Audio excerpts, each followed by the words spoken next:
feel bad making this video, no idea why. Okay, hi. I'm here to talk about what I learned when making my first video series, Mars of the Perfect Objects.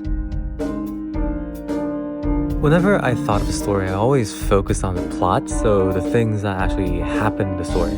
But as I made Mars of the Perfect Objects, I learned that presentation, the way you're telling the story, is really important. When you're telling a story, you're often communicating a series of events to the audience, but because time is a thing that exists, there are these key pieces that the audience has to understand before you can move on to the next bit.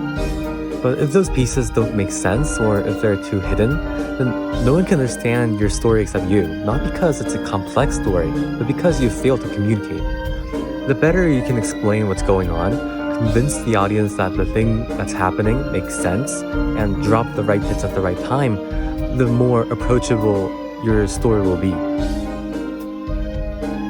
If you have an idea in your head, you need to get this thing in your brain and splat it into the real world. How? What you need is some sort of connection between these two things. This could be a pencil and paper, it could be an instrument, it could be your own body, etc. But these connections, or rather media, are lossy. You can't always realize your idea exactly how you want to. So it makes sense to get the best tools you possibly can to hinder your creativity as little as possible. This took me a long time to understand. Good tools are worth getting. When it comes to music, I have no idea what I'm doing, which means my music tends to devolve and collapse. You need to learn in order to improve your craft. Even if you want to do your own thing and be unique, if you learn how other people do what they do, you can improve. I totally believe in trying things and figuring things out on your own, but don't actively avoid learning from other people. And don't trap yourself in this mindset of having to reinvent the wheel every time. This bit was mainly aimed at me. I'm really bad at this. Most of the animation in Mars of the Perfect Objects was done in 8 frames per second. I used to hyper-focus on the frame rate and scattering the frames in just the right way, but you know what happened? I gradually just settled on animating on 3s. So while theory can get you really far, obsessing about it can overcomplicate things. I had a lot of diverse interests throughout my life, and one of the most recent ones was linguistics, especially phonetics. This helped when lip-syncing my animations. Since I knew how these consonants were pronounced, I could imitate that and end up with okay-ish results. You never know when some unrelated knowledge can help you, so stay curious. My upload schedule when making this series was kind of amazing.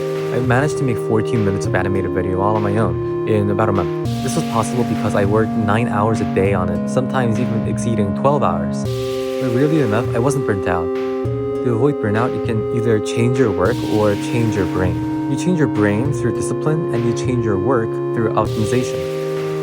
For the discipline side, I taught myself to get my head into work as much as possible while being wise about it. No all-nighters, pushing yourself too far, just being consistent and doing it as much as I can.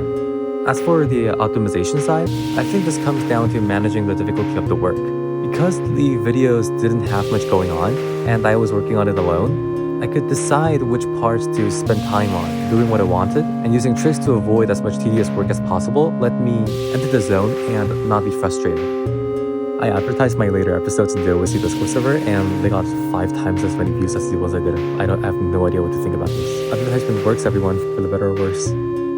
Now, it's time to talk about the future. Remember when I said that I worked 9 hours a day? Yeah, I can't do that forever. The sad truth is that there are only 24 hours in the day. I don't have the time to work on these videos all the time. So I'll probably work on short, lower quality stuff for a while until I get the opportunity to commit myself again. So what will my next project be? Well, it's gonna be a music video about creativity, and it'll be based on the Jack and Jelly property, so I hope future me can actually pull that off. Okay, bye.